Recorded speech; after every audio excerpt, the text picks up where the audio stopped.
दोस्तों ITI course YouTube channel पे आपका स्वागत है। दोस्तों नेवी क्वेश्चन पेपर की सीरीज चल रही है। दोस्तों अभी तक मैंने 56 क्वेश्चन का करा दिया हूँ, जो कि प्लेलिस्ट पे दिए गए वीडियो पर अपलोड किया गया है।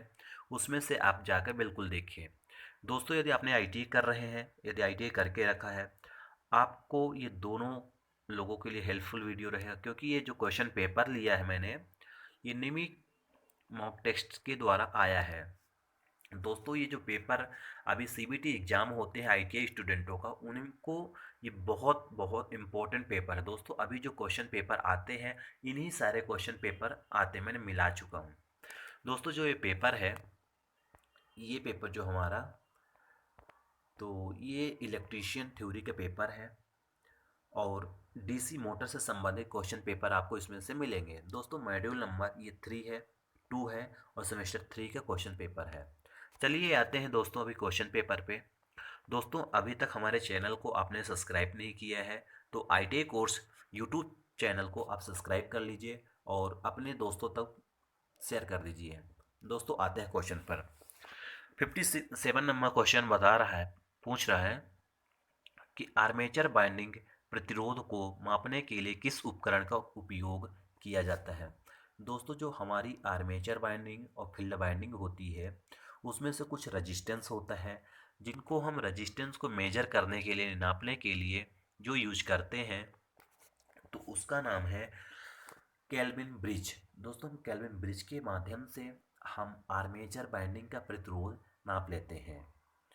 नेक्स्ट क्वेश्चन नेक्स्ट क्वेश्चन ये है, शॉर्ट और ओपन सर्किट के लिए आर्मेचर बाइंडिंग का परीक्षण करने के लिए किस उपकरण का उपयोग किया जाता है। दोस्तों जो शॉर्ट सर्किट होती है और ओपन सर्किट, उनमें से दोनों में के लिए आर्मेचर बाइंडिंग जो परीक्षण करते हैं, उस उपकरण इंस्ट्रूमेंट का नाम पूछा गया है, यानी उपयोग क्या है। दोस्तों शॉर्ट के लिए और ओपन के लिए और जो आर्मेचर बाइंडिंग परीक्षण करते हैं दोस्तों, उस उपकरण का नाम है जो, तो एक्सटर्नल ग्लाउडर यानी बाहरी ग्राउलर, यानी क्वेश्चन नंबर 58 यानी 58 का सी नंबर ऑप्शन सही होगा। ग्राउलर के द्वारा हम लोग short circuit, open circuit, armature binding का परीक्षण कर लेते हैं। नेक्स्ट क्वेश्चन दोस्तों, नेक्स्ट क्वेश्चन दिया गया है, डीसी मोटर की गति नियंत्रण विधि का क्या नाम है। ये जो हम डीसी मोटर पे स्पीड कंट्रोल मेथड अपनाते हैं, उसका पूछ रहा है विधि का नाम। जो डायग्राम दी गई है दोस्तों, इस विधि का पूछ रहा है कि ये कौन सी मेथड है जो हम मोटरों के स्पीड को कंट्रोल करते हैं, यानी स्पीड को हम कम या ज़्यादा कर सकते हैं, हमें पता है डीसी मोटरों में। तो ये जो मेथड दी गई है दोस्तों, ये आर्मेचर डायवर्टर विधि है। जो उसका राइट आंसर आएगा, डी नंबर आएगा। Next question, DC field coil के लिए किस बाइंडिंग तार का उपयोग किया जाता है। दोस्तों जो हमारी जो फील्ड बाइंडिंग होती है और आर्मेचर बाइंडिंग, उसके लिए जो कॉपर वायर का यूज करते हैं हम लोग, वो होता है सुपर इनेमल्ड कॉपर वायर, यानी सुपर इनेमल तांबे का तार। उसके माध्यम से हम लोग करते हैं। दोस्तों ये जो बहुत अच्छा गुड कंडक्टर होता है, इसका रेजिस्टेंस कम होता है, इसलिए हम लोग इसको यूज करते हैं। नेक्स्ट क्वेश्चन ये रहेगा 61, डीसी मोटर की गति की गणना करने के लिए किस सूत्र का उपयोग किया जाता है।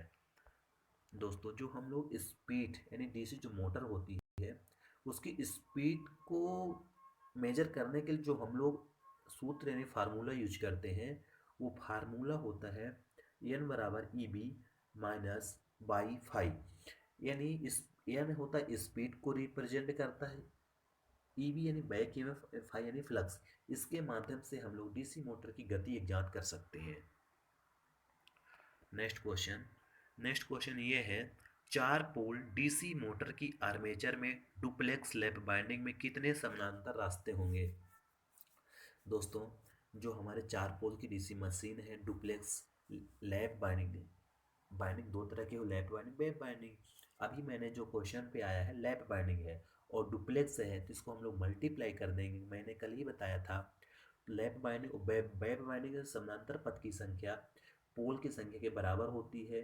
मगर लैप बाइंडिंग में ऐसा नहीं होता, इसलिए इसका राइट आंसर ए होगा, डायरेक्ट टू। नेक्स्ट क्वेश्चन ये है, डीसी मोटर में आर्मेचर के घूमने की दिशा कौन सा नियम निर्धारित करता है? दोस्तों, जो हमारा डीसी मोटर होता है उसके जो आर्मेचर घूमने की दिशा है वो फ्लेमिंग के बाएं हाथ का नियम यानी लेफ्ट हैंड रूल यूज किया जाता है, उसके माध्यम से ही हम लोग यूज करते हैं। नेक्स्ट क्वेश्चन, डीसी मोटर का नाम क्या है? दोस्तों, ये जो डायग्राम दिखाया गया है, इस डायग्राम का नाम पूछ रहा है कि इस डायग्राम में कौन सा मोटर का बनाया गया है। तो जो हमारा मोटर है ये डीसी संट मोटर है। दोस्तों, संट मोटर इसलिए कहेंगे क्योंकि जो आर्मेचर के पैरेलल में ही फील्ड वाइंडिंग लगाई गई है, और हमें पता है कि संट जनरेटर में हो या संट मोटर हो, उसके पैरेलल में ही आर्मेचर वाइंडिंग लगाई जाती है।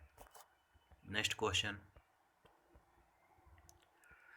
क्वेश्चन ये रहेगा, डीसी मोटर में करंट की दिशा किस नियम से निर्धारित करते हैं? दोस्तों, अभी हमने जनरेटर पे पढ़ा था, जो ईएमएफ की दिशा हो रही थी, जो जनरेटर हमारे बिजली बना रहा था, उसकी दिशा निर्धारित करने के लिए हम लोग राइट हैंड रूल यूज किए थे, यानी दाहिने हाथ का नियम यूज किए थे। अब इसमें हम लोग फ्लेमिंग के बाएं हाथ के नियम का ही यूज करेंगे, यानी जो इसका राइट आंसर आएगा फ्लेमिंग के बाएं हाथ का नियम। Next question, DC shunt motor armature द्वारा ली गई धारा की गणना करने का सूत्र। दोस्तों, जो संट मोटर है उसमें जो आर्मेचर सूत्र दिया गया है उसके जो एग्जाम्पल होंगे यानी न्यूमेरिकल निकालने का सूत्र पूछा है वो सी नंबर होगा।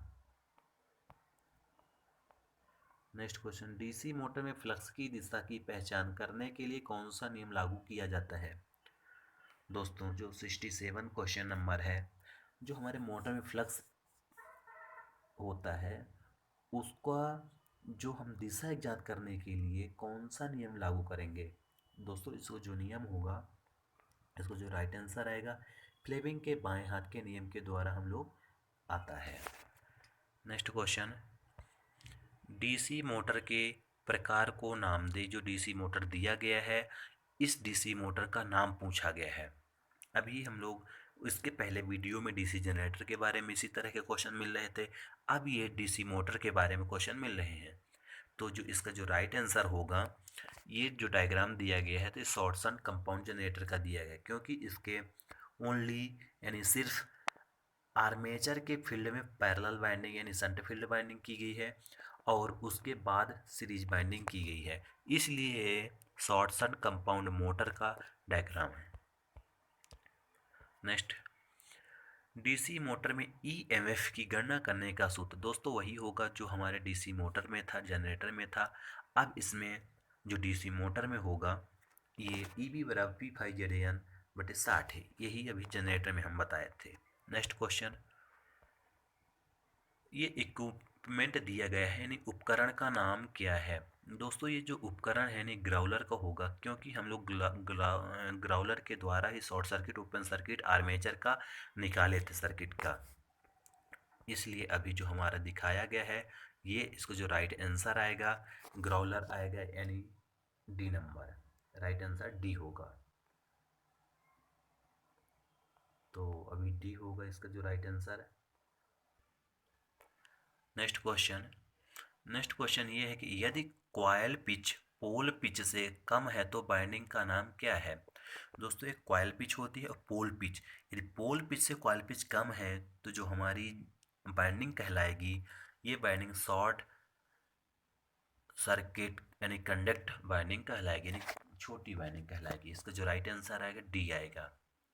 Next question, DC 4 point starter में होल्डिंग कॉयल से जुड़े श्रेणी प्रतिरोधक का उद्देश्य क्या है? दोस्तों, जो श्रेणी स्टार्टर होता है, जो होल्डिंग कॉयल होती है, जो हम प्रतिरोध लगाते हैं, उसका मेन उद्देश्य ये होता है कि होल्डिंग कुंडली में करंट को सीमित करे, इसलिए हम लोग प्रतिरोध लगा देते हैं।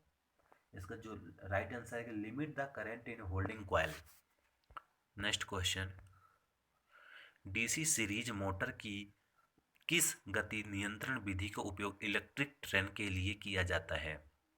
जो हम लोग डीसी सीरीज मोटर का उपयोग करते हैं, तो जो इलेक्ट्रिक ट्रेन होती है उसमें फील्ड डाइवर्टर मेथड के द्वारा हम लोग जो ट्रेन की स्पीड को कम या ज़्यादा करते हैं, यही विधि होती है। क्योंकि जो ट्रेन में हमारी मोटर होती है, डीसी सीरीज मोटर का उपयोग करते हैं। डीसी सीरीज मोटर की स्पीड को कंट्रोल करने के लिए फील्ड डाइवर्टर मेथड लगाते हैं, जिसके माध्यम से हमारा मोटर की स्पीड कम या ज़्यादा होती है। Next question, shunt field coil को डीसी 3 पॉइंट स्टार्टर में होल्डिंग कॉयल के साथ श्रृंखला में क्यों जोड़ा जाता है? दोस्तों, जो हमारे संट फील्ड कॉयल को डीसी 3 पॉइंट स्टार्टर में जो होल्डिंग कॉयल सीरीज में जोड़ते हैं, इसका जो मेन उद्देश्य होता है जोड़ने का, ये इसका काम है। जोड़ने का उद्देश्य ये है कि संट फील्ड खुले होने की स्थिति में मोटर को सुरक्षित रखे, इसलिए हम लोग होल्डिंग कॉयल सीरीज में जोड़ते हैं। नेक्स्ट ये है कि डीसी मिश्रित मोटर में आर्मेचर धारा दिशा को बदलकर केवल घूर्णन की दिशा क्यों बदल दी जाती है? आर्मेचर धारा की हम दिशा बदलकर मोटर की घूमने की दिशा आसानी से बदल सकते हैं। इसके लिए जो राइट आंसर होगा, तो ये मोटर विशेषताओं को बनाए रखने, मोटर कैरेक्टरिस्टिक्स को बनाए रखने के लिए ऐसे की जाती है।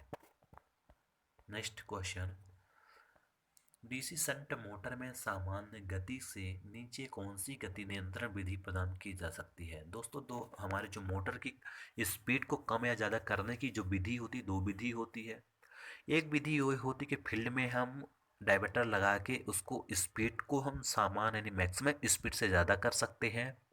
और एक आर्मेचर डाइवर्टर मेथड होता है, जिसके माध्यम से सामान्य स्पीड से कम की स्पीड हम लोग कर सकते हैं। इसलिए जो इसका जो राइट आंसर आएगा, इसमें जो पूछा गया है क्वेश्चन सामान्य गति से की नीचे की गति के लिए, तो दोस्तों जो सामान्य गति की नीचे की गति के लिए हम लोग सामान्यतः आर्मेचर नियंत्रण विधि लगाते हैं, जिसके कारण हमारी मैक्सिमम स्पीड से कम की स्पीड पर मोटर चलेगा।